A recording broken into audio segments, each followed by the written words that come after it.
আসসালামু আলাইকুম। কেমন আছেন সবাই? আশা করি ভালো আছেন। শামিমাস কিচেনে আপনাদের সকলকে স্বাগতম। আমি আজকে আপনাদের জন্য নিয়ে হাজির হয়েছি নতুন আরেকটি রেসিপি।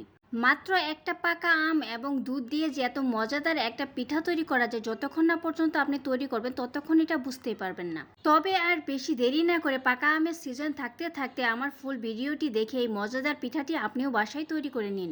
বাসার ছোট থেকে বড় সবার মন জয় করে নিন। তবে দেরি না করে কিভাবে পিঠাটি তৈরি করলাম সেটা দেখে আসি। চুলাতে একটা কড়াই বসিয়ে দিয়েছি এবং এতে নিয়ে নিচ্ছি খোসা ছাড়ানো একটা পাকা আম। দিয়ে দিচ্ছি জাল করে ঠান্ডা করে রাখা দুধ। এখন আমটাকে হাতের সাহায্যে ভালোভাবে চিপে নিতে হবে এবং ভেতরে যে আটিটা আছে সেটা ফেলে দিতে হবে। আমটাকে ভালোভাবে চেপে নিয়ে একদম দুধের সাথে মিশিয়ে দিতে হবে এবং আম থেকে যে আঁশটা বের হয়ে আসবে সেটা ফেলে দিতে হবে। আম নির্বাচনের ক্ষেত্রে অবশ্যই আপনাকে মিষ্টি আমটা নির্বাচন করতে হবে, তাহলেই কিন্তু এই পিঠাটা খেতে বেশি মজা হবে। আমটা আমার ভালোভাবে দুধের সাথে মেশানো হয়ে গেছে। এখন চুলাটাকে অন করে দিব। এতে দিয়ে দিচ্ছি খুবই সামান্য পরিমাণ চিনি। এখানে আমি 3-4 চামচ পরিমাণ চিনি ইউজ করেছি। আপনারা আপনাদের টেস্ট অনুযায়ী চিনিটা দিয়ে নেবেন। আমটা যেহেতু এমনিতেই খুব মিষ্টি, তাই এখানে বেশি চিনি ইউজ করা লাগবে না। এখানে আমি আরও দিয়েছিলাম 2 চা চামচ কর্নফ্লাওয়ার, 2 চা চামচ পানির সাথে ভালোভাবে মিশিয়ে দিয়ে দিয়েছিলাম। এতে করে আম আর দুধটা খুব তাড়াতাড়ি ঘন হয়ে আসবে। এখন শুধু নেড়ে চেড়ে এটাকে জাল করে ঘন করে নেওয়ার পালা। আম আর দুধটা জাল করতে করতে অনেকটাই ঘন হয়ে এসেছে। এখন এই পর্যায়ে এটাকে আমি চুলা থেকে নামিয়ে নিব।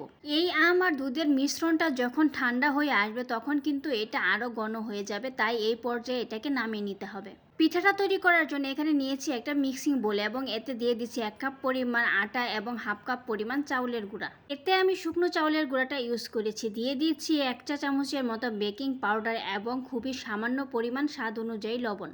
আর দিয়ে দিচ্ছি কালো জিরা। কালো জিরাটা দিলে খুব সুন্দর একটা ফ্লেভার আসে। যখন এই পিঠাটা আপনি খাবেন তখন বুঝতে পারবেন। এখন সবগুলো শুকনো উপকরণ আমি ভালোভাবে মিশিয়ে নিচ্ছি।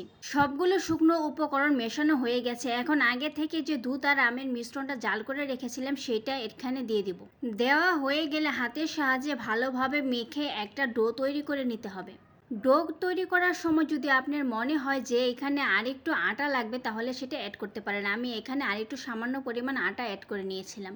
রুটি তৈরি করার জন্য যেরকম ডো আমরা তৈরি করি এখানে সেরকম ডোই তৈরি করে নিতে হবে। ডোটা আমার একদম তৈরি করা হয়ে গেছে।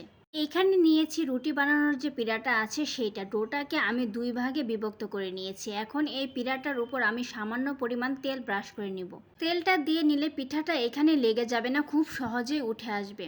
এখন ডোর এক অংশ নিয়ে এটাকে আমি রুটির মতো বেলে নিব। খুব পাতলাও না আবার খুব মোটাও না। যেরকম ভাবে রুটিটা বেলা হয় সেরকম ভাবে বেলে নিতে হবে। রুটি গোল বা লম্বা হচ্ছে এটা নিয়ে কোনো টেনশনই আপনাকে করতে হবে না। রুটিটা আমার বেলা হয়ে গেছে। এখন একটা ছুরির সাহায্যে আমি এইটাকে ভালোভাবে শেপ দিয়ে নিব। আপনারা আপনাদের পছন্দ অনুযায়ী যে কোনো শেপ এখানে দিয়ে নিতে পারেন। নিমকি তৈরি করার যে শেপটা আছে আমি এখানে সেই শেপটাই দিয়ে নিয়েছি। এইভাবে করে সবগুলো পিঠা আমি কেটে নিব। একই রকম ভাবে সবগুলো পিঠা আমার কেটে নেওয়া হয়ে গেছে। এখন এইগুলোকে আমি তেলে ভেজে নিব। পিঠাগুলোকে ভাজার জন্য প্রথমে চুলায় আমি একটা প্যান বসিয়ে দিয়েছি। প্যানটা গরম হয়ে আসলে এখানে পর্যাপ্ত পরিমাণ তেল আমি দিয়ে দিচ্ছি। তেলটা দেওয়া হয়ে গেলে তেলটা যখন হালকা গরম হয়ে আসবে তখন এখানে পিঠাগুলো দিয়ে দিতে হবে। তেলটা বেশি গরম করে এখানে পিঠাটা দিতে যাবে না, তাহলে কিন্তু দেওয়ার সাথে সাথে উপরে কালারটা চলে আসবে, ভেতরে ভালো করে ভাজা হবে না। এইভাবে করে একে একে সবগুলো পিঠা আমি এখানে দিয়ে দিব এবং দুই পাশ ভালোভাবে একদম লাল লাল করে ভেজে নিব। পিঠার দুইটা পার্টি কিন্তু আমি উল্টিয়ে পাল্টিয়ে ভালোভাবে লাল লাল করে ভেজে নিয়েছি। এখন এই পিঠাগুলোকে আমি একটা স্ট্রেনারের সাহায্যে তেল থেকে উঠিয়ে নিব। তেলটা অবশ্যই ভালোভাবে ঝরিয়ে নিতে হবে। চলুন আপনাদের পরিবেশন করে দেখাচ্ছি। তৈরি হয়ে গেল খুবই মজাদার আমের রসের ক্রিস্পি ক্রিস্পি পিঠা। আর বেশি দেরি না করে এই আমের সিজন থাকতে থাকতে আমার ফুল ভিডিওটি দেখে আপনিও বাসায় এই মজাদার পিঠাটি তৈরি করে নিন। বাসায় কোনো অতিথি আসলে এইরকম ভাবে পিঠা বানিয়ে দিলে কিন্তু তারা বুঝতেই পারবেন না যে এটা আপনার কি দিয়ে তৈরি করেছেন, এবং পিঠা খেয়ে কিন্তু বারবার এর রেসিপিটা আপনার কাছে জানতে চাইবে। ভিডিওটি দেখার জন্য ধন্যবাদ। ভিডিওটি যদি ভালো লেগে থাকে লাইক কমেন্ট শেয়ার দিতে ভুলবেন না। এইরকম নতুন নতুন ভিডিও পেতে আমার ফেসবুক পেজটি ফলো দিয়ে রাখেন। যদি ইউটিউব চ্যানেল থেকে দেখে থাকেন তাহলে চ্যানেলটি সাবস্ক্রাইব করে পাশে থাকা বেল আইকনটি অন করে দিন। ধন্যবাদ।